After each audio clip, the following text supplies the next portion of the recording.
Hope आप सब बहुत अच्छे से होंगे। तो प्यारे प्यारे बच्चों, एक बार फिर स्वागत है आपका केमिस्ट्री क्लासेस में। और मैं आपको रिकॉल करा देता हूं बच्चों की प्रीवियस लेक्चर में हम लोगों ने stereo chemical aspect of nucleophilic substitution reaction को स्टडी किया था। न्यूक्लियोफिलिक सब्स्टिट्यूशन रिएक्शन के क्या क्या स्टीरियो केमिकल एस्पेक्ट हो सकते हैं, ये सब हमने प्रीवियस लेक्चर में पढ़ लिया था बच्चों। अगर कोई बच्चा ऐसा है जिसने अभी तक उस लेक्चर को नहीं देखा है, तो मैं बच्चों आपको यही सजेस्ट करूंगा कि आप सबसे पहले उस लेक्चर को देखिए जिसमें मैंने आपको stereochemical aspect of nucleophilic substitution reaction कराए हैं। क्योंकि बच्चों उसमें हमने क्या स्टडी किया था, तो प्यारे बच्चों उसमें हमने स्टडी किया था ऑप्टिकल एक्टिव कंपाउंड्स के बारे में। हमने जाना था कि ऑप्टिकल एक्टिव कंपाउंड्स क्या होते हैं। तो हमने वहां पे देखा था कि भाई ऑप्टिकल एक्टिव कंपाउंड्स हम उनको कहते हैं जो प्लेन पोलराइज्ड लाइट को, ऑप्टिकल एक्टिव कंपाउंड्स में होते हैं बच्चों जो प्लेन पोलराइज्ड लाइट को रोटेट करते हैं, या तो क्लॉकवाइज रोटेट करेंगे या फिर वो एंटी क्लॉकवाइज रोटेट करेंगे। और वहां पे बच्चों मैंने आपको उनके नाम भी बताए थे कि ऐसे ऑर्गेनिक कंपाउंड जो पीपीएल लाइट को, प्लेन पोलराइज्ड लाइट को क्लॉकवाइज रोटेट करेंगे उनको हम डेक्स्ट्रोटेट्री कहेंगे, और जो प्लेन पोलराइज्ड लाइट को एंटी क्लॉकवाइज रोटेट करेंगे उनको हम बच्चों लेवोरोटेटरी कहेंगे। ये सब चीज हमने वहां पे डिस्कस कर लिया था प्रीवियस लेक्चर में। और वहीं पर बच्चों मैंने आप लोगों को एक चीज और बताई थी, कंडीशन, कि ऑर्गेनिक कंपाउंड्स के जो कंडीशन है ऑप्टिकल एक्टिविटी की वो क्या क्या हो सकती है। तो सबसे पहली कंडीशन बच्चों हमने उसमें देखा था, क्या देखा था हमने, सबसे पहली कंडीशन में हमने देखा था कि जो ऑप्टिकल एक्टिव कंपाउंड्स है वो कायरल मॉलिक्यूल्स होना चाहिए। क्या होना चाहिए बच्चों, chiral molecules, molecules should be chiral, chiral होना चाहिए। कायरल का मतलब ये था बच्चों कि हमने पढ़ा था कि जिसमें कायरल कार्बन होता है, कायरल कार्बन या एसिमेट्रिक कार्बन होता है। एसिमेट्रिक कार्बन या कायरल कार्बन बच्चों हम उसको कहेंगे जिसमें कार्बन से 4 डिफरेंट ग्रुप लगे होंगे। दूसरी कंडीशन हमने पढ़ी थी बच्चों कि उसके अंदर मॉलिक्यूल्स के अंदर कोई भी प्लेन ऑफ सिमेट्री नहीं होनी चाहिए। प्लेन ऑफ सिमेट्री का मतलब क्या है बच्चों, प्लेन ऑफ सिमेट्री का मतलब ये है कि मॉलिक्यूल्स 2 इक्वल पार्ट में डिवाइडेड नहीं होना चाहिए। और थर्ड कंडीशन हमने पढ़ी थी कि molecules non super imposable mirror image होने चाहिए। ये सारा हमने वहां पे डिस्कस कर लिया था। फिर उसके बाद बच्चों हमने पढ़ा था उसमें नोमेनक्लेचर, 2 टाइप का नोमेनक्लेचर वहां पे किया था अगर आपको याद हो बच्चों। एक तो डीएल सिस्टम नोमेनक्लेचर हमने किया था और एक आरएस नोमेनक्लेचर सिस्टम हमने वहां पे स्टडी कर लिया था। अब आज हम जो करने जा रहे हैं बच्चों, एक छोटा सा पॉइंट और मैं नोट करा देता हूं, हालांकि वो मैंने आप लोगों को पहले ही करा रखा है, लेकिन फिर भी मैं यहाँ पे लिख देता हूं बच्चों, SN1 रिएक्शन और SN2 की स्टीरियोकेमिस्ट्री क्या होगी। तो अब हम हेडिंग डालने जा रहे हैं stereochemistry, stereochemistry of SN1 and SN2 reaction, and SN2 reaction. SN1 and SN2 reaction जो होती है बच्चों, इसके अंदर क्या स्टीरियोकेमिस्ट्री होगी उसको भी हम यहीं पर इस टॉपिक के अंदर कवर करेंगे। तो पहले सबसे पहले मैं बात कर रहा हूं बच्चों SN1 रिएक्शन की। कौन सी रिएक्शन की बात कर रहा हूं बच्चों, SN1 रिएक्शन की। तो क्या होती है SN1 रिएक्शन। SN1 रिएक्शन में आपने पढ़ा था कि सर ये जो रिएक्शन होती है ये कंप्लीट होती है, कंप्लीट इन 2 स्टेप। कितने स्टेप में कंप्लीट होती है बच्चों, 2 स्टेप में कंप्लीट होती है, कंप्लीट इन 2 स्टेप। तो सबसे पहला पॉइंट आपने इसके बारे में ये जाना था कि ये कंप्लीट होती है 2 स्टेप में। दूसरा पॉइंट बच्चों हमने इसमें यहाँ पे देखा था कि इसमें किसका फॉर्मेशन होता है, इसमें फॉर्मेशन होता है कार्बोकेटायंस। तो फॉर्मेशन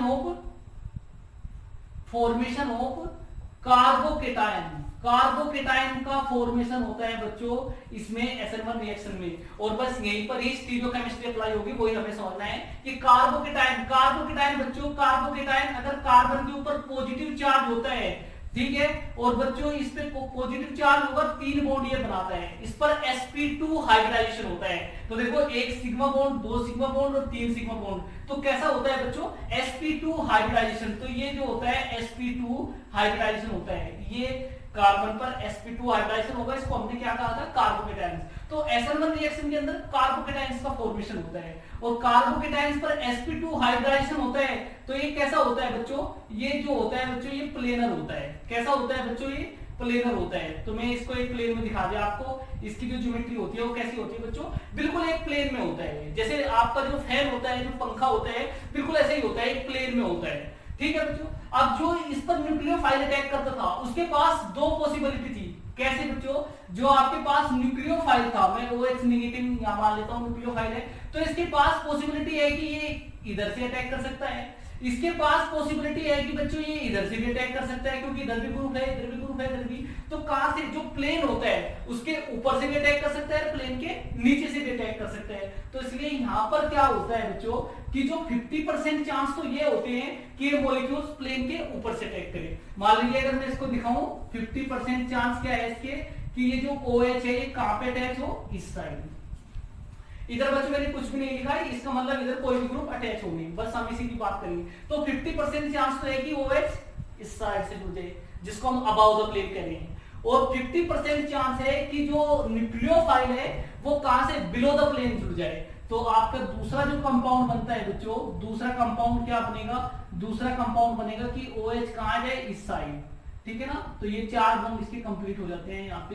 तो ये होता है, तो 50% तो आपके पास ये फॉर्म हो सकती है और 50% आपके पास ये फॉर्म हो सकती है। और बच्चों ध्यान से देखो, एक नोमेनक्लेचर पढ़ा था मैंने DL, अगर OH ग्रुप कहां पे है, राइट हैंड साइड, अगर OH group right hand side है तो इसको हम कौन सी फॉर्म कहते हैं बच्चों, D फॉर्म।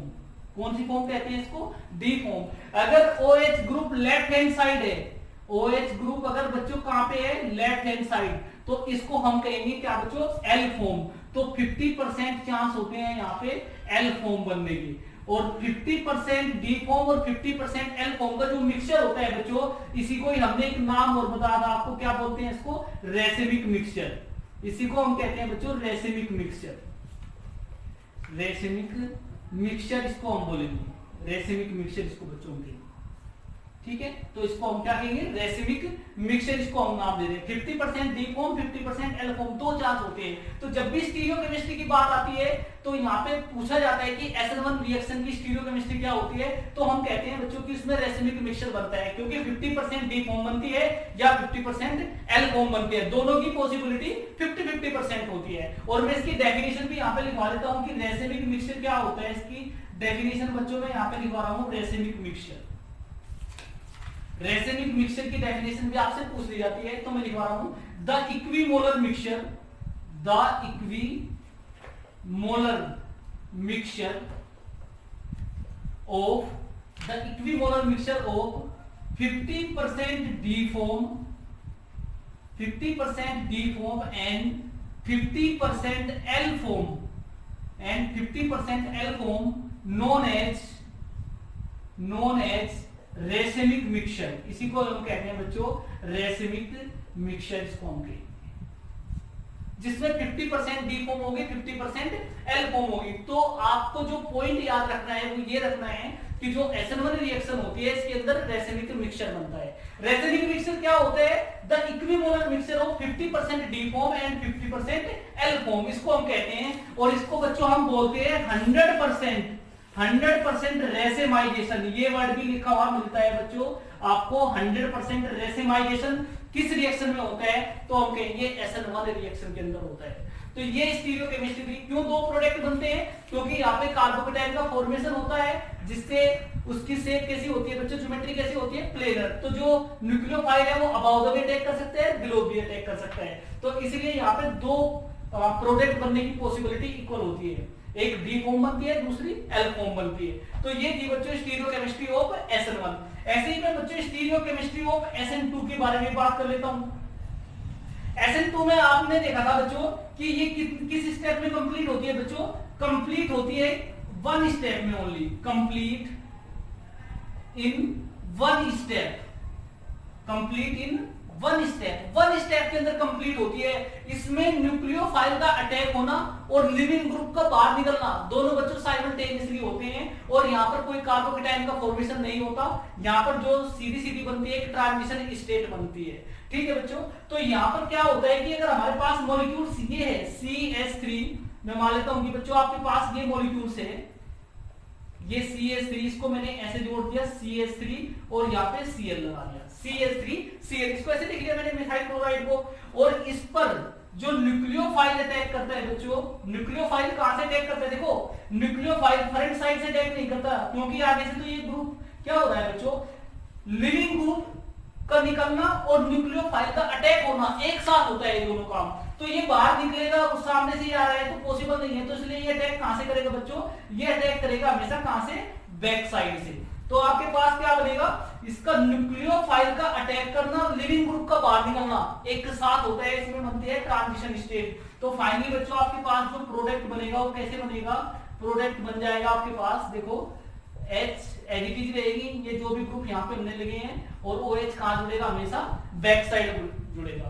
तो अगर ये कंपाउंड आपका D है तो ये क्या बनेगा बच्चों, L बनेगा। तो यहां पर कहते हैं कि यहां पर 100% इन्वर्जन होता है बच्चों, अपोजिट होता है, 100% इन्वर्जन होता है। और इन्वर्जन क्यों होता है, क्योंकि यहाँ पे दोनों काम एक साथ हो रहे हैं, सामने से ये निकल रहा है, तो अगर ये सामने से निकल रहा है तो ये यहाँ पे कैसे आ सकता है बच्चों, तो हमें से कहां से आएगा, बैक से आएगा। तो अगर ये डी फॉर्म है तो ये एल फॉर्म बनेगी, या ये एल फॉर्म है तो ये डी फॉर्म बनेगा, हमेशा अपोजिट होगा, इन्वर्ट होगा। इसलिए यहाँ पर क्या होगा बच्चों, 100% इन्वर्जन होता है। तो ये स्टीरियोकेमिस्ट्री थी SN1 और SN2 की। तो जल्दी से आप बच्चों इसका स्क्रीनशॉट लीजिए। तो बच्चों न्यूक्लियोफिलिक सब्स्टिट्यूशन रिएक्शन जो है वो हमने कंप्लीट कर लिया। केमिकल प्रॉपर्टीज में सबसे पहली प्रॉपर्टी थी न्यूक्लियोफिलिक सब्स्टिट्यूशन रिएक्शन। तो हमारा न्यूक्लियोफिलिक सब्स्टिट्यूशन रिएक्शन कंप्लीट हो जाता है, जिसमें हमने SN1 SN2 रिएक्शन को अच्छे से स्टडी किया है और स्टीरियोकेमिकल एस्पेक्ट हमने अच्छे से समझा है। अब हमारे पास बच्चों जो सेकंड रिएक्शन आती है एल्काइल लाइक की, वो आती है बच्चों एलिमिनेशन रिएक्शन। ठीक है बच्चों, सेकंड जो प्रॉपर्टी है केमिकल प्रॉपर्टी वो है हमारे पास एलिमिनेशन रिएक्शन। तो जो एलिमिनेशन रिएक्शन होती है, जैसे आपकी बच्चों SN1 SN2 रिएक्शन होती है या सब्स्टिट्यूशन रिएक्शन होती है, जितनी इंपॉर्टेंट वो है उतनी इंपॉर्टेंट आपके पास एलिमिनेशन रिएक्शन भी है। तो इसको भी आपने बहुत अच्छे से समझना है आप मेरे साथ साथ। अब देखिए इसमें एलिमिनेशन रिएक्शन में क्या होता है बच्चों, एलिमिनेशन एलिमिनेट। एलिमिनेट का मतलब क्या होता है बच्चों, एलिमिनेट का मतलब होता है बच्चों विलुप्त होना। अगर मैं हिंदी में बात करता हूं उसका मतलब होता है विलुप्त होना। यानी कि जैसे कि अगर मैं बात करता हूं बच्चों, अगर हम खोया बनाते हैं तो खोया बनाने में क्या होता है बच्चों, जो आपका मिल्क होता है उससे जो वाटर होता है वो कहां निकल जाता है, बाहर निकल जाता है। क्या हो जाता है, एलिमिनेट हो जाता है वहां से। तो ऐसे ही यहाँ पर क्या है बच्चों, इस रिएक्शन में एक चीज तो समझ में आ रही है कि सर कुछ ना कुछ चीज एलिमिनेट हो रही होगी। तो बच्चों यहाँ पर क्या होता है कि दो एटम्स या दो ग्रुप एलिमिनेट होते हैं। कहां से, रिएक्टेंट से। रिएक्टेंट से बच्चों, रिएक्टेंट मतलब जो हमने स्टार्टिंग वाला मटेरियल लिया है सबस्ट्रेट, उससे क्या होते हैं, दो एटम या ग्रुप क्या होते हैं, एलिमिनेट होते हैं या लॉस होता है उनका। और किसका फॉर्मेशन हो जाता है बच्चों, पाई बॉन्ड का फॉर्मेशन होता है। तो जनरली यहां पर बच्चों जो बनने वाला है वो एल्कीन बनने वाला है प्रोडक्ट। तो मैं यहाँ पे चलो लिख देता हूं इन शॉर्ट में कि लॉस एलिमिनेशन रिएक्शन क्या होती है। तो मैं लिख रहा हूं बच्चों loss of two atom, loss of two atom और groups, loss of two atom और ग्रुप्स फ्रॉम, कहां से बच्चों, from reactant molecules, from reactant molecules. और जो ये रिएक्टेंट मॉलिक्यूल्स होते हैं बच्चों, इसको ब्रैकेट में आप लिख सकते हो सबस्ट्रेट, भी मैंने एक नाम दिया था यहाँ पे, इसको हम क्या बोलते हैं, सबस्ट्रेट। तो लॉस ऑफ टू एटम और groups from reactant molecules and form pi bond, and form pi bond. आपको पता है बच्चों कि पाई बॉन्ड कभी भी अकेला एग्जिस्ट नहीं करता, इसके साथ हमेशा सिग्मा बॉन्ड भी होता है। तो इसलिए मैं यहाँ पे जनरली क्या बनेगा, यहाँ पे एल्कीन बनेगा। तो हम क्या लिख रहे हैं, लॉस ऑफ टू एटम और group from reactant molecules and form pi bond is known as elimination reaction. तो इसी को हम कहते हैं बच्चों एलिमिनेशन रिएक्शन। एलिमिनेशन रिएक्शन और सब्स्टिट्यूशन रिएक्शन में क्या डिफरेंस है बच्चों, सब्स्टिट्यूशन रिएक्शन में हमेशा क्या होता है बच्चों, थोड़ा ध्यान करो कि सब्स्टिट्यूशन रिएक्शन जो होती है उसमें न्यूक्लियोफाइल अटैक करता था और लिविंग ग्रुप वहां से बाहर निकल जाता था। तो मतलब न्यूक्लियोफाइल ऐड होता था तब जाके लिविंग ग्रुप बाहर निकल जाता था। यहाँ पे क्या होता है बच्चों, यहाँ पे कोई ऐड नहीं हो रहा है, यहाँ पे दो एटम्स या ग्रुप एलिमिनेट हो रहे हैं, बाहर निकल रहे हैं रिएक्टेंट मॉलिक्यूल से, और डबल बॉन्ड का फॉर्मेशन हो रहा है, पाई बॉन्ड का फॉर्मेशन हो रहा है। तो इस रिएक्शन को हम एलिमिनेशन रिएक्शन कहते हैं। तो समझ गए बच्चों, वहां पे एक एटम या ग्रुप ऐड होता था जिसको हम न्यूक्लियोफाइल कहते थे और लिविंग ग्रुप बाहर निकलता था सब्स्टिट्यूशन के केस में। लेकिन यहाँ पर क्या है, दो एटम्स बाहर निकलते हैं, ठीक है, या दो ग्रुप्स बाहर निकलते हैं, डबल बॉन्ड का फॉर्मेशन हो जाता है, एल्कीन्स का फॉर्मेशन हो जाता है। अब देखो ये जो एलिमिनेशन रिएक्शन है इसको भाई क्लासिफाई किया गया है। वैसे तो इसके कई टाइप्स है, तो मैं आपको यहां नाम लिख देता हूं। तो types of elimination reaction, types of elimination reaction. इसके अगर मैं टाइप की बात करूं, हालांकि हमने यहाँ पर जो पढ़ना है उसके बारे में मैं डिस्कस करूंगा, तो टाइप्स में मैं आपको बता देता हूं कि एक आपके पास होता है alpha elimination. Alpha elimination, alpha elimination reaction होती है।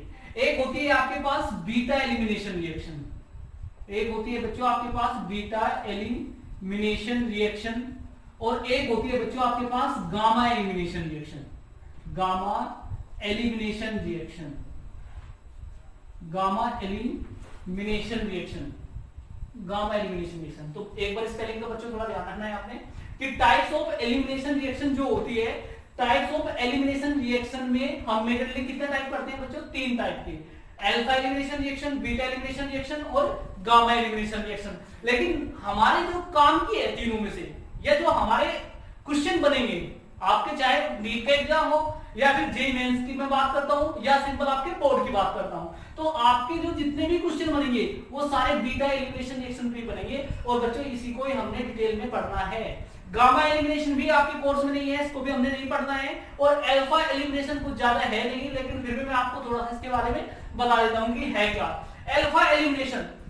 इसको बच्चों 1-1 एलिमिनेशन भी कहते हैं, 1-1 एलिमिनेशन भी कहते हैं इसको, 1-1 एलिमिनेशन। अल्फा एलिमिनेशन को 1-1 एलिमिनेशन भी कहेंगे। और जो बच्चों आपके पास बीटा एलिमिनेशन होता है, तो बीटा एलिमिनेशन को हम 1-2 एलिमिनेशन भी कहेंगे, 1-2 एलिमिनेशन भी कहेंगे। ऐसे ही आपके पास बच्चों जो गामा एलिमिनेशन होता है, इसको 1-3 एलिमिनेशन भी कहेंगे, 1-3 एलिमिनेशन रिएक्शन भी कहेंगे। तो अल्फा एलिमिनेशन मतलब 1-1, बीटा एलिमिनेशन मतलब 1-2 और गामा एलिमिनेशन मतलब 1-3। अब ये सर 1-1, 1-2, 1-3 आपने लिख तो दिया है क्या? तो बच्चों डोंट वरी, अभी आपको क्लियर कर रहा हूं कि ये है क्या। पढ़ना किसको है? बीटा को। लेकिन मैं आपको ये भी बता देता हूं कि अल्फा एलिमिनेशन क्या होता है। तो देखो 1-1 एलिमिनेशन, मैंने कहा एलिमिनेशन में 2 एटम्स बाहर निकलते हैं। 2 एटम्स का क्या होता है, 2 ग्रुप्स का क्या होता है बच्चों? लॉस होता है। अगर दोनों ग्रुप्स एक ही पोजीशन से बाहर निकले, 1-1 मतलब सेम पोजीशन से बाहर निकले, सेम कार्बन से बाहर निकले, तो उसको हम कहते हैं बच्चों अल्फा एलिमिनेशन। अगर दोनों ग्रुप अलग अलग पोजीशन से बाहर निकले, एक तो मान लीजिए 1 पोजीशन से, दूसरा सेकंड पोजीशन से बाहर निकले, तो उसको हम 1-2 एलिमिनेशन कहेंगे। गामा में क्या है बच्चों? अगर दोनों एलिमिनेट वाले ग्रुप 1 और 3 पोजीशन से बाहर निकले, तो उनको हम 1-3 एलिमिनेशन कहेंगे। अभी एग्जांपल देके समझा रहा हूं, don't worry about it. Example देखो बच्चों, इसमें मैं क्या लिखा हूं, ये तो सब जानते हैं बच्चों, क्या CCl और एक मैंने H, बताओ बच्चों क्या नाम होगा इसका? ये एक्चुअली CHCl3, जिसको हम क्लोरोफॉर्म कहते हैं। तो मैंने क्लोरोफॉर्म को बच्चों ऐसे लिख लिया CHCl3। एक्चुअली ये रिएक्शन जो होती है बच्चों, अल्फा एलिमिनेशन रिएक्शन हो या बीटा एलिमिनेशन रिएक्शन हो या गामा एलिमिनेशन रिएक्शन हो, ये हमेशा किसकी प्रेजेंस में होती है बच्चों? अल्कोहलिक बेस की प्रेजेंस में होती है। तो अल्कोहलिक बेस की प्रेजेंस में होती है। बेस का क्या काम होता है बच्चों? यहाँ पे अल्कोहलिक KOH में ले जाऊंगा बच्चों, अल्कोहलिक KOH। अभी इनको फिर बताऊंगा क्योंकि हमने ये पढ़ना है, तो वहां पे फिर इसके बारे में और डिटेल से बताऊंगा। तो अल्कोहलिक KOH मतलब यहाँ पे KOH, अगर मैं सिंपल KOH ले रहा हूं, ध्यान से देखना बच्चों, अगर अल्कोहल की जगह में एक्वस लिख दूं, वाटर वाला KOH की बात करूं, तो यहां से क्या मिलेगा हमें? OH नेगेटिव, और वो किसकी तरह एक्ट कर जाएगा? न्यूक्लियोफाइल की। अगर अल्कोहल की जगह एक्वस KOH लिखा होगा, तो बच्चों वो किसकी तरह एक्ट करेगा? न्यूक्लियोफाइल की। और न्यूक्लियोफाइल अटैक करेगा इस कार्बन पे, Cl को बाहर निकाल देगा। रिएक्शन कौन सी हो जाएगी? सब्स्टिट्यूशन। थोड़ा ही डिफरेंस है। रिएक्शन कौन सी हो जाएगी बच्चों? Substitution reaction. लेकिन मैंने यहाँ पे लिखा है अल्कोहलिक। अल्कोहलिक KOH का मतलब क्या है बच्चों? कि ये जो बेस की तरह एक्ट करेगा, स्ट्रॉन्ग बेस की तरह, ये न्यूक्लियोफाइल की तरह एक्ट नहीं करेगा। न्यूक्लियोफाइल और बेस में बच्चों बहुत छोटा सा डिफरेंस है। और छोटा सा क्या मैं कहूं कि काफी बड़ा डिफरेंस हो जाता है। वही न्यूक्लियोफाइल हमेशा वहां पे अटैक करता है जहां पर इलेक्ट्रॉन डेंसिटी कम होती है, जहां पर पॉजिटिव चार्ज उसको मिल जाए। तो वहां पर जहां पे इलेक्ट्रॉन डेंसिटी कम होती है, वहां पर न्यूक्लियोफाइल अटैक करेगा। बेस को क्या चाहिए? बेस को बच्चों प्रोटॉन चाहिए। उसको अटैक से कोई मतलब नहीं, उसको तो सिर्फ प्रोटॉन चाहिए। बेस कहीं भी वो हमेशा प्रोटॉन निकालेंगे। अब ध्यान से देखो बच्चों, प्रोटॉन कहां है? ये वाला। तो यहां से बेस क्या आएगा बच्चों? बेस आपके पास जो OH निगेटिव है, ये यहाँ पे बेस क्या देते हैं, OH निगेटिव, तो ये कहां पे अटैक करेगा बच्चों, इसके पास अटैक करेगा।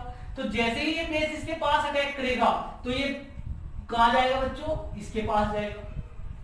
देखो मैं भी लिख रहा हूं यहाँ पे, तो आपके पास बनेगा बच्चों क्या, Cl ऐसे लगा हुआ है, Cl ऐसे लगा हुआ है, ये तो चला जाएगा इसके साथ, अपने इलेक्ट्रॉन इसको देके जाएगा, तो इस पर क्या आएगा बच्चों, नेगेटिव चार्ज। अब देखो chlorine more electronegative than carbon, तो बच्चों क्या होगा, ये यहां से क्लोराइड की फॉर्म में, Cl नेगेटिव की फॉर्म में बाहर निकल जाएगा, Cl नेगेटिव की फॉर्म में यहां से कहां निकलेगा, बाहर निकल जाएगा, और आपके पास बचेंगे Cl और 2 इलेक्ट्रॉन बचेंगे, क्योंकि इसका मतलब क्या है बच्चों, 2 इलेक्ट्रॉन। तो यहां पर क्या बचेगा, 2 इलेक्ट्रॉन, इसको बच्चों हम बोलते हैं कार्बीन। ये क्या होता है बच्चों, कार्बीन। अब सर ये कार्बीन क्या होता है, जैसे कार्बोकेटायंस होता है, कार्बो एनायंस होता है, रिएक्टिव इंटरमीडिएट, ऐसे ही बच्चों ये कार्बीन भी रिएक्टिव इंटरमीडिएट होता है जो रिएक्शन के बीच में बनेगा। और ये बच्चों जो रिएक्टिव इंटरमीडिएट कार्बीन है, हम एक रिएक्शन पढ़ेंगे आगे नेक्स्ट चैप्टर में, अल्कोहल वाले में, Reimer Tiemann reaction, very very important reaction है बच्चों, रेमन टेमन रिएक्शन। ऐसा कोई एग्जाम नहीं है, चाहे जेई की बात करें, नीट की बात करें या बोर्ड की बात करें, जिसमें रेमन टेमन रिएक्शन से क्वेश्चन ना पूछा जाता हो। तो वेरी वेरी इंपॉर्टेंट रिएक्शन है, और उसमें इसी कार्बीन की हमें रिक्वायरमेंट होती है, यही कार्बीन वहां पे रिएक्शन को स्टार्ट करता है। तो ये कार्बीन है, इसका अगर मैं नाम बताऊं बच्चों तो क्या होगा, इसका नाम डाइक्लोरो कार्बीन, इसको हम कहेंगे डाइक्लोरो कार्बीन, लेकिन मैं सिंपल यहाँ पे कार्बीन लिख देता हूं। तो ये क्या है, कार्बीन रिएक्टिव इंटरमीडिएट है। ये क्या है बच्चों, रिएक्टिव इंटरमीडिएट को या रिएक्शन इंटरमीडिएट को, जो रिएक्शन के बीच में बनते हैं। तो ये आपके पास क्या है बच्चों, रिएक्टिव इंटरमीडिएट, रिएक्टिव इंटरमीडिएट है जो कार्बीन का फॉर्मेशन होता है। तो यहाँ पे देखो रिएक्शन में क्या बनता है, कार्बीन बनता है बच्चों।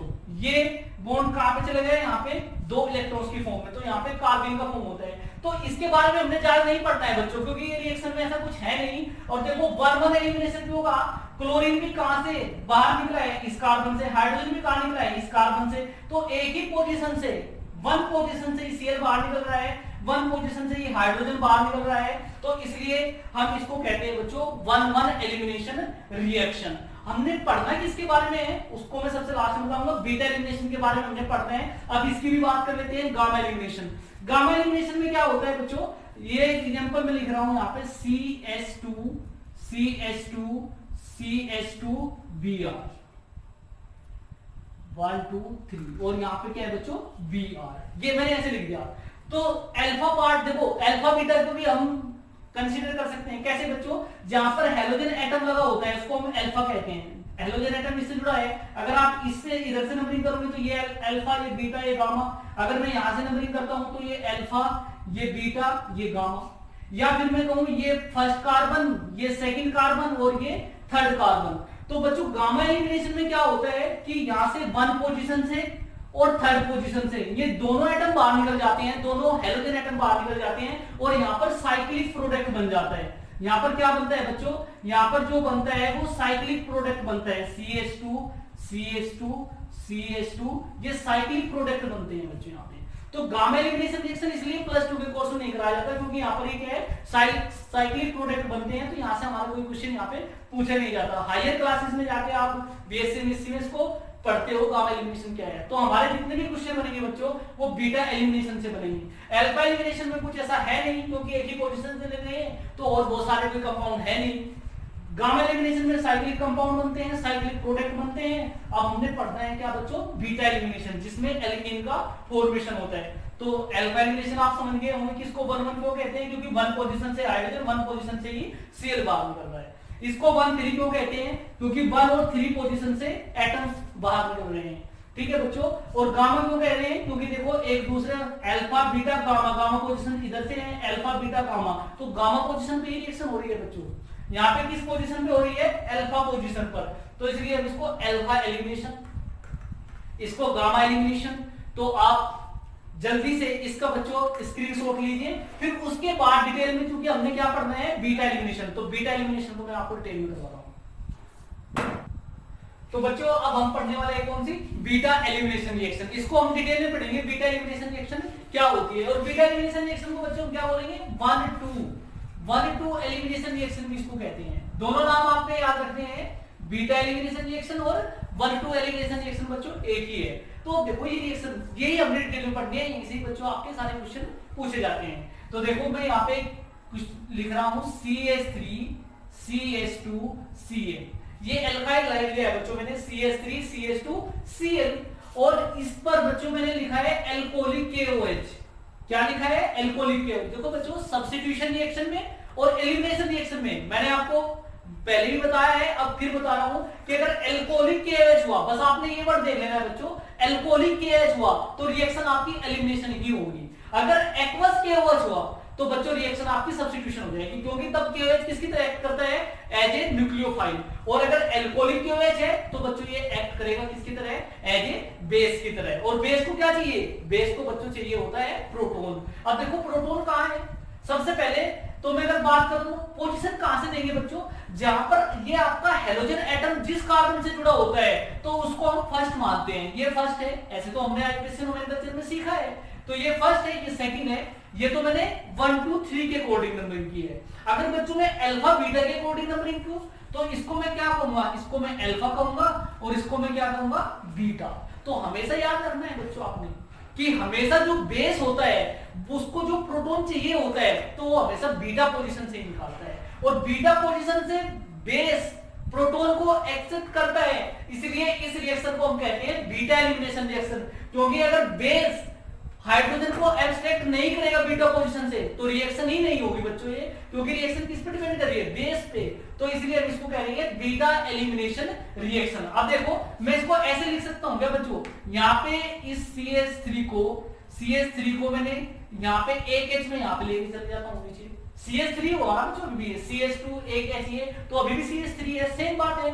और आपको समझाने के लिए ये जो Cl है इसको मैं कहां लिख देता हूं बच्चों? ऐसे लिख देता हूं, सीधा ना लिख के इसको नीचे लिख देता हूं ताकि आपको और अच्छे से समझ में आए। अब देखो बेस को क्या चाहिए बच्चों? प्रोटोन कहां दिखाई दे रहा है हमें? प्रोटोन। ये अब कुछ बच्चे सोच रहे होंगे सर यहाँ पे भी तो है, तो बच्चों ये अल्फा है ये बीटा है, इन दोनों के केसेस में तो हमेशा जो बेस होता है वो प्रोटोन बीटा पोजीशन से प्रीफर करता है निकालना। तो ध्यान रखना है क्योंकि ये मोर एसिडिक हाइड्रोजन होता है। तो बच्चों ये कहां से निकालेगा? बीटा पोजीशन से निकालेगा। तो बेस क्या निकालेगा? बीटा पोजीशन से। ठीक है, इसका मैकेनिज्म मैं कराऊंगा, जैसे आपको SN2 का मैकेनिज्म करा था ऐसे ही इनका भी मैकेनिज्म कराऊंगा। तो यहां से क्या निकलेगा बच्चों? अल्फा पोजीशन से तो Cl निकलेगा और बीटा पोजीशन से आपको क्या निकलेगा? H निकलेगा। तो ये दोनों HCl यहां से बाहर निकलेगा। जब HCl बाहर निकलेगा बच्चों तो इनके दोनों के बीच में एक डबल बॉन्ड का फॉर्मेशन हो जाएगा। तो आपका प्रोडक्ट कुछ इस तरह से बनेगा, CH2 डबल बॉन्ड CH2। क्या बना बच्चों? ये एल्कीन। एल्कीन मतलब इथीन बना है, 2 कार्बन वाला इथीन है, और बाहर क्या निकला है बच्चों? यहां से HCl बाहर निकला है। अब देखो हाइड्रोजन बाहर निकला है, क्लोरीन बाहर निकला है, तो दिस रिएक्शन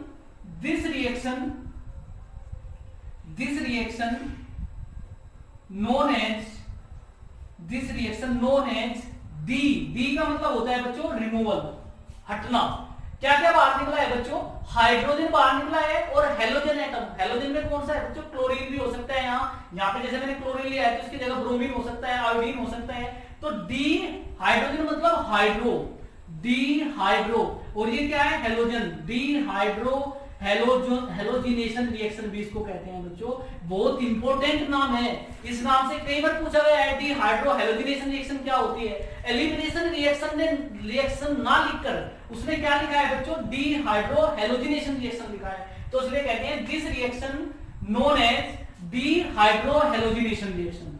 तो इसको हम डी हाइड्रो हेलोजिनेशन रिएक्शन भी कहते हैं बच्चों। दोनों ही नाम आपने याद रखने हैं। और जो ये एजेंट होता है यहाँ पे, जैसे मैंने अल्कोहलिक KOH डाला है तो अल्कोहलिक KOH को बच्चों बोलते हैं डी हाइड्रो हेलोजिनेटिंग एजेंट। तो इसको क्या कहते हैं? इसको हम कहते हैं D hydro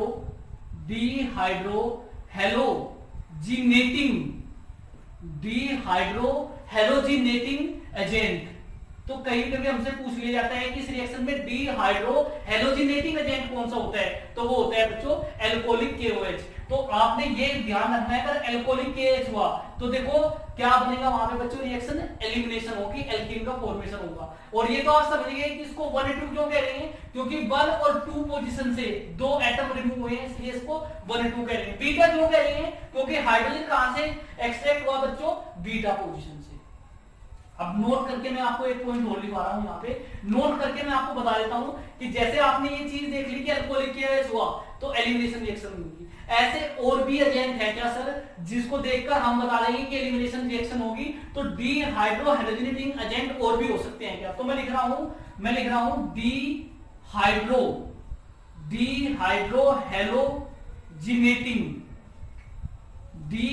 हेलोजिनेटिंग agent may be dehydrohalogenating agent may be कौन कौन से हो सकते हैं? एक तो बच्चों मैंने आपको बता दिया कि आपके पास एल्कोहलिक KOH है, ये ऐसा लिखा हुआ मिल जाए आपको, या फिर सीधा सीधा आपको ऐसे लिखा हुआ मिल जाए CH3OH मिथेनॉल एल्कोहल और प्लस KOH। ठीक है बच्चों, ये ऐसा लिखा मिल जाए, ऐसा एक ही बात है। दूसरा और क्या हो सकता है बच्चों? दूसरा आपके पास हो सकता है, देखो कौन सा NaNH2 स्ट्रॉन्ग बेस होता है बच्चों, ये भी आपके किसकी तरह एक्ट करता है? डीहाइड्रोहेलोजिनेटिंग एजेंट की तरह एक्ट करेगा। और तीसरा बच्चों आपके पास जो हो सकता है वो हो सकता है सोडियम मिथॉक्साइड CH3ONA, इसको बोलते हैं सोडियम मिथॉक्साइड। अगर यहाँ पे C2H5 हो जाए तो सोडियम मिथॉक्साइड बन जाएगा और प्लस के मिथेनॉल CH3OH। अगर इसके भी साथ एल्कोहल है तो बच्चों ये एक्ट करेगा डीहाइड्रोहेलोजिनेटिंग एजेंट की तरह। और क्या हो सकता है? C2H5ONA सोडियम मिथॉक्साइड, और इसके साथ भी अगर बच्चों क्या है एल्कोहल है C2H5 इथेनॉल है इसके साथ, तो भी ये किसकी तरह एक्ट करेगा? डीहाइड्रोहेलोजिनेटिंग एजेंट की तरह काम करेगा। तो ये है बच्चों आपके पास बीटा एलिमिनेशन रिएक्शन। अब इसके भी टाइप है, जैसे आपके पास सब्स्टिट्यूशन रिएक्शन के टाइप थे SN1 और SN2, यहां पर भी बच्चों इसके भी दो टाइप हमने पढ़ने हैं एलिमिनेशन रिएक्शन के, E1 एंड E2। तो पहले आप इसका स्क्रीनशॉट लीजिए बच्चों जल्दी से, फिर हम आगे करेंगे। तो बेटा बीटा एलिमिनेशन रिएक्शन जो होती है, देयर आर टू टाइप्स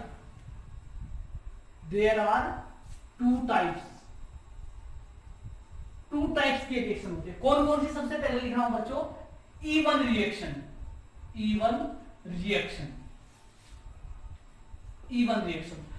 बिल्कुल सेम है बच्चों, जैसे आपके पास SN1 रिएक्शन थी ऐसे ही E1। तो 1 का मतलब क्या है? 1 का मतलब बच्चों वही यूनिमोलिकुलर, तो ये रिएक्शन भी आपकी क्या कहलाएगी बच्चों? Unimolecular elimination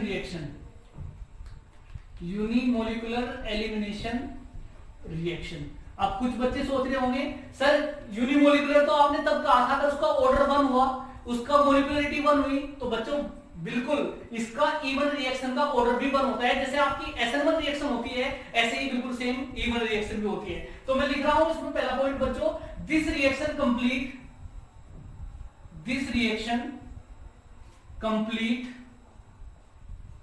complete in 2 step. कितने स्टेप में कंप्लीट होती है बच्चों? 2 स्टेप में कंप्लीट होती है ये भी। और यहां पर भी किसका फॉर्मेशन होता है? कार्बोकेटाइंस का फॉर्मेशन होता है। तो this reaction complete in 2 step. सबसे पहले बच्चों इसका एक एग्जांपल लिख के दिखा रहा हूं, फिर उसके बाद मैं इसका आपको मैकेनिज्म कराऊंगा। तो सबसे पहले इसका मैं एक एग्जांपल लिख रहा हूं CH3Br। SN वाले ही केस रहेंगे बच्चों, स्टेरिक हिंड्रेंस ज्यादा होगा बिल्कुल, क्योंकि आपका जो एल्काइल हैलाइड है उसका ऑर्डर वही रहता है बच्चों, जैसा SN1 में था कि tertiary alkyl halide more reactive than secondary than primary. तो यहां पर भी E1 में भी क्या होगा बच्चों? टर्शियरी एल्काइल हैलाइड लेंगे हम। तो टर्शियरी एल्काइल हैलाइड आपने लिया है और इसमें आप क्या डाल दो? एल्कोहलिक KH अगर आपने डाला है तो क्या होगा बच्चों? यहाँ पे Br निकलेगा। और ये देखो जहां पर ये जुड़ा होता है तो उस पोजीशन को हम क्या कहते हैं? अल्फा। जहां पर हेलोजन एटम जिस कार्बन से जुड़ा होगा उसको हम क्या कहेंगे? अल्फा। बीटा कहां है बच्चों? बीटा, अगर मैं ऐसे करूं ये अल्फा कार्बन है, ये आपके पास बीटा कार्बन है, ये आपके पास बीटा कार्बन है, ये आपके पास बीटा कार्बन है, लेकिन आप कहीं से भी निकालो हाइड्रोजन, प्रोडक्ट आपका सेम ही बनना है इस केस में। तो बच्चों अगर मैं यहां से निकालूंगा तो आपके पास जो प्रोडक्ट Br यहां से निकलेगा, और मैं अगर ऐसे लिख दूं CH2H, अगर मैं इनको बाहर निकाल दूं, यहां पे देखो बच्चों ऐसे मैं इसको बाहर निकाल देता हूं, तो आपके पास डबल बॉन्ड कहां आएगा? CH3 CH2, और बच्चों यहां पे बन जाएगा आपके पास H निकल गया, Br निकल गया, तो यहाँ पर डबल बॉन्ड का फॉर्मेशन हो जाएगा, एल्कीन बन जाएगा इस रिएक्शन में। तो ये रिएक्शन है आपके पास कौन सी बच्चों, E1 रिएक्शन। अब इसके मैकेनिज्म की बात है कि सर ये बना कैसे कैसे है, तो उसको मैं आपको करा रहा हूं बच्चों कि ये बना कैसे है। तो मैकेनिज्म की अगर मैं बात करता हूं, मैकेनिज्म ऑफ E1 रिएक्शन, तो ये रिएक्शन कितने स्टेप में कंप्लीट होती है बच्चों, 2 स्टेप में कंप्लीट होती है। तो सबसे पहले स्टेप फर्स्ट की अगर मैं बात करूं यहाँ पे स्टेप फर्स्ट, तो स्टेप फर्स्ट में बच्चों वही फॉर्मेशन ऑफ कार्बोकेटायन। तो कार्बोकेटायन का यहाँ पे क्या होगा बच्चों, सबसे पहले स्टेप में फॉर्मेशन होगा, ये Br बाहर निकलेगा बच्चों इसमें E1 के केस में। तो CH3 और यहाँ पे Br है। तो सबसे पहले केस में क्या होगा बच्चों, ये Br यहाँ से क्या निकलेगा, बाहर निकलेगा। तो जैसे ही Br बाहर निकलेगा तो आपके पास क्या बनेगा, CH3 और CH3, इस पर क्या आएगा बच्चों, पॉजिटिव चार्ज। क्लियर है बच्चों यहाँ पे इतना, तो इस पर क्या आ जाएगा, पॉजिटिव चार्ज आ जाएगा। तो आपके पास किसका फॉर्मेशन हो गया बच्चों, कार्बोकेटायन का। किसका फॉर्मेशन हुआ बच्चों, कार्बोकेटायन, जो कि रिएक्टिव इंटरमीडिएट है। अब देखो बच्चों यहाँ पे ये स्टेप, फर्स्ट स्टेप जो होता है स्लो स्टेप होता है, जैसे हमने SN1 में पढ़ा बिल्कुल सेम ऐसे ही। तो ये क्या है बच्चों, स्लो स्टेप, ये स्लो स्टेप है। और जो स्लो स्टेप होता है वही हमारा क्या होता है बच्चों, RDS होता है। RDS मतलब रेट डिटरमिनिंग स्टेप, जो रेट मेजर करते हैं हम इसी स्टेप पे करते हैं। अब सेकंड वाले स्टेप में देखो बच्चों क्या होगा, स्टेप सेकंड जो आपके पास है, स्टेप सेकंड में किसका काम स्टार्ट होता है, एल्कोहलिक KOH का, बेस का काम स्टार्ट होता है। तो ये आपके पास जो कार्बोकेटायन बना है CH3 और इस पर क्या है बच्चों, पॉजिटिव चार्ज। यहाँ पे आपने क्या डाला है, एल्कोहलिक KOH, इसका काम स्टार्ट होता है। अब मैं आपको बता देता हूं बच्चों कि एल्कोहलिक KOH डालने से बेस की तरह कैसे एक्ट करता है। ये आपके पास है, मान लीजिए C2H5OH और बेस मतलब OH नेगेटिव। तो यहां से देखो बच्चों H पॉजिटिव और नेगेटिव, ये तो यहां से H2O की फॉर्म में बाहर निकल जाता है, और जो आपके पास बनता है C2H5 और नेगेटिव, ये स्ट्रॉन्ग बेस होता है बच्चों, इथोक्साइड बेस यहाँ पे बनता है। और इथोक्साइड बेस यहाँ से जो आपका बीटा हाइड्रोजन होता है, यहाँ पे तो आपका अल्फा था, ये बीटा, तो यहाँ पर जो बीटा हाइड्रोजन होता है उस पर अटैक करता है बच्चों, इस पर अटैक करता है, यहाँ से इसको बाहर निकाल ले जाता है, किसकी फॉर्म में, C2H5OH की फॉर्म में। और जैसे ही यहाँ से बाहर निकालेगा इसको, तो ये बनेगा पहले आपके पास कंडीशन CH3CH2, इसने क्या किया बच्चों, जो ये इससे एल्कोहलिक KOH से बेस आया C2H5 इथोक्साइड, इस प्रोटॉन को यहाँ से बाहर निकाल ले जाता है अपने साथ। और यहाँ पर जैसे ही बाहर निकलेगा तो बच्चों यहाँ पर क्या आएगा, इसके ऊपर नेगेटिव चार्ज आएगा। इसके ऊपर कैसा चार्ज आएगा बच्चों, इसके ऊपर आएगा नेगेटिव चार्ज। क्यों नेगेटिव आएगा, क्योंकि ये जो प्रोटॉन का मतलब क्या होता है बच्चों, प्रोटॉन के पास तो इलेक्ट्रॉन होता ही नहीं, तो ये क्या करता है कि अपना इलेक्ट्रॉन भी, किसको, एक बॉन्ड का मतलब क्या होता है बच्चों, 2 इलेक्ट्रॉन, तो ये कहां पे देके आता है, इस वाले कार्बन को, और इस वाले कार्बन में कैसा आता है बच्चों, नेगेटिव चार्ज। अब ये नेगेटिव चार्ज कहां बनता है, क्योंकि यहाँ पर क्या है बच्चों, पॉजिटिव चार्ज, इस पर क्या है, पॉजिटिव चार्ज। तो नेगेटिव और ये पॉजिटिव मिलकर क्या बनाते हैं बच्चों, एक बॉन्ड। तो फाइनली यहाँ पर CH3 डबल बॉन्ड CH2, किसका फॉर्मेशन हो जाता है बच्चों, एल्कीन का फॉर्मेशन। किसका फॉर्मेशन हो जाएगा बच्चों, एल्कीन का फॉर्मेशन हो जाएगा। तो पहले स्टेप में तो फॉर्मेशन ऑफ कार्बोकेटायन, दूसरे स्टेप में क्या हुआ, दूसरे स्टेप में बच्चों क्या हुआ, एब्स्ट्रैक्ट ऑफ प्रोटॉन। तो मैं लिख देता हूं abstract of proton by base. Base के द्वारा क्या किया गया बच्चों, प्रोटॉन का एब्स्ट्रैक्ट किया गया एंड फॉर्म एल्कीन। किसका फॉर्मेशन हुआ बच्चों, एल्कीन का फॉर्मेशन हुआ। तो 2 स्टेप में रिएक्शन कंप्लीट होती है, जैसे आपकी SN1 होती है ऐसे ही आपकी ये E1 भी होती है। तो आप इसका स्क्रीनशॉट लीजिए बच्चों जल्दी से। तो बच्चों 2 स्टेप में आपकी कौन सी रिएक्शन, E1 रिएक्शन कंप्लीट होती है। अब मैं रेट की बात करता हूं बच्चों, रेट ऑफ E1 रिएक्शन। तो E1 रिएक्शन का जो रेट होता है वो किस पर डिपेंड करेगा, तो आपको पता है बच्चों रेट किस पर डिपेंड करेगा, रेट डायरेक्टली प्रोपोर्शनल होगा किसके, रेट डायरेक्टली प्रोपोर्शनल होगा सबस्ट्रेट के। तो यहाँ पर सबस्ट्रेट के डायरेक्टली प्रोपोर्शनल होगा, क्योंकि आपका जो रेट डिटरमिनिंग स्टेप है वो फर्स्ट स्टेप है। जैसे ही आपका लिविंग ग्रुप बाहर निकल जाता है बच्चों, तो समझ लो फिर उसके बाद तो बेस आसान हो जाता है बेस के लिए प्रोटॉन्स को वहां से निकालना। तो रेट डायरेक्टली प्रोपोर्शनल होता है किसके, सबस्ट्रेट के। तो रेट मतलब किसके इक्वल टू होता है बच्चों, सबस्ट्रेट के। तो कितने यहाँ पर मॉलिक्यूल्स है, एक मॉलिक्यूल्स है। किस पर डिपेंड कर रही है रेट, केवल सबस्ट्रेट पर। तो जो ऑर्डर और मोलिकुलरिटी, ऑर्डर और मोलिकुलरिटी क्या होगी बच्चों, 1 होती है। इसलिए हम इसको क्या कहते हैं, E1 रिएक्शन कहते हैं। क्या बोलते हैं इसलिए बच्चों इसको E1 रिएक्शन कहते हैं, क्योंकि इसका ऑर्डर भी 1 होता है, मोलिकुलरिटी भी 1 होती है। अब जल्दी से मैं दूसरी रिएक्शन की बात कर लेता हूं बच्चों, E2 रिएक्शन की। E2 रिएक्शन, तो E2 रिएक्शन का तो फुल फॉर्म आप समझ गए हैं। 2 का मतलब क्या होता है बच्चों, बाई मोलिकुलर। 2 का मतलब होता है by molecular elimination reaction, by molecular elimination reaction. इसमें देखो बच्चों क्या होता है, E2 रिएक्शन के अंदर, बाई मोलिकुलर एलिमिनेशन रिएक्शन के अंदर, इसमें क्या होता है कि इसमें कोई कार्बोकेटाइन का फॉर्मेशन नहीं होता है। इसमें लिविंग ग्रुप का बाहर निकलना और बेस के थ्रू प्रोटॉन को बाहर निकालना, ये दोनों काम एक साथ होते हैं बच्चों। जैसे कि आपकी SN2 रिएक्शन में दोनों एक ही स्टेप में सब कुछ होता था, तो ऐसे ही E2 रिएक्शन में भी ये कंप्लीट होगी एक ही स्टेप में। तो मैं लिख देता हूं, it is complete in 1 step. कितने में होती है बच्चों, 1 स्टेप में ही कंप्लीट होती है। कैसे, मैं भी यहां पे लिख के दे रहा हूं आपको, CH3 CH2 Cl, CH3 CH2 Cl। और बच्चों मैं यहाँ पे इसको ऐसे लिख देता हूं आपको, और क्लियर सुन जाएगा। तो जहां पर आपका हेलोजन एटम लगा होता है जिस कार्बन से, उसको हम अल्फा कहते हैं। उससे नेक्स्ट कार्बन क्या होता है बच्चों, बीटा होता है। इसमें मैंने क्या डाला है बच्चों, बेस। कौन सा, एल्कोहलिक KOH, एल्कोहलिक KOH ये डाला है। तो ये बेस करता क्या है बच्चों, यहाँ पे देखो पूरा मैकेनिज्म आपको ही समझा रहा हूं। यहाँ पे बेस करेगा क्या, बेस प्रोटॉन को एक्सट्रैक्ट करेगा। बेस किसको एक्सट्रैक्ट करेगा बच्चों, यहाँ पे प्रोटॉन को। इसको H को यहां से एक्सट्रैक्ट कर लेगा। तो जैसे ही एक्सट्रैक्ट कर लेगा तो यहाँ पे क्या जाएगा बच्चों, ये जो बॉन्ड है ये शिफ्ट कर जाएगा इस कार्बन के ऊपर। तो कंडीशन देखो आपके पास क्या बनेगी, CH2 नेगेटिव और CH2 Cl, ये कंडीशन लगी है बच्चों।